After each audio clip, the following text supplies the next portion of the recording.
ang imong harianong pagkatawo.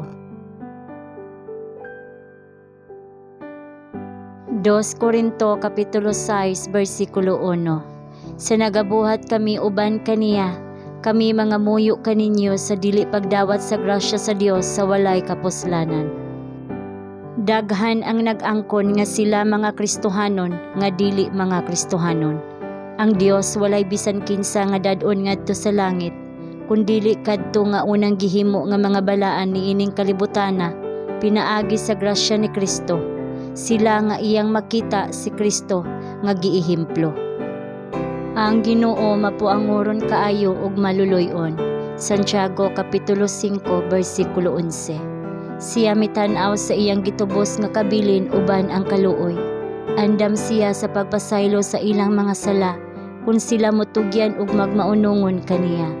Aron mahimong matarong ug bisan pa ang nagpakamatarong sa makasasala, iyang gibutang ang silot sa sala sa iyang bugtong nga anak.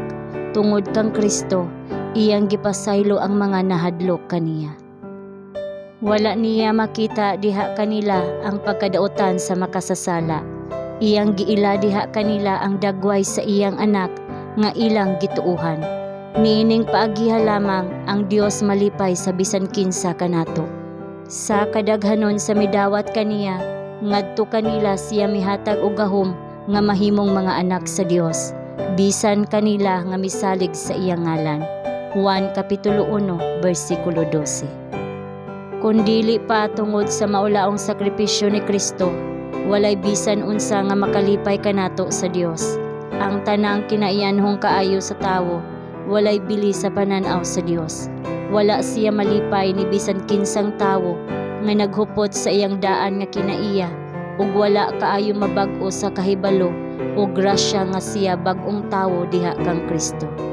Ang atong edukasyon, ang atong mga talento, ang atong mga kahinguhaan, mga gasa nga gisalig kanato sa Dios aron iya kitang masulayan. Kung gamito nato kini alang sa paghimaya sa kaugalingon, ang Dios nag-ingon, dili ako malipay kanila, kay si Kristo namatay alang kanila sa kawang.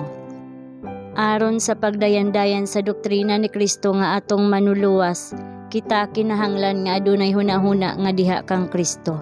Ang atong mga gusto ug dili gusto, ang atong tinguha nga mahimong una, aron paboran ang kaugalingon sa pagbintaha sa uban, kinahanglang mabuntog.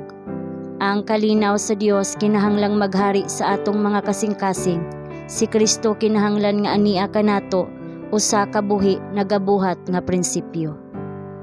Pinaagi sa inyong pagkamasinugtanon sa Dios, respetuha ang inyong kaugalingon ingon nga napalit nga pagpanag-iya sa iyang minahal nga anak. Tinguhaa nga mulambo diha kang Kristo. Kini nga buhat sama kamalungtaron sa kahangturan. Kita ba mga anak sa Dios makalimot sa atong harianong pagkatawo? Dili ba nato pasidunggan ang atong Ginoo ug manluluwas nga si Hesukristo? Dili ba nato ipakita ang mga pagdayeg kaniya nga nagtawag kanato gikan sa kangitngit ngadto sa iyang katingalahang kahayag?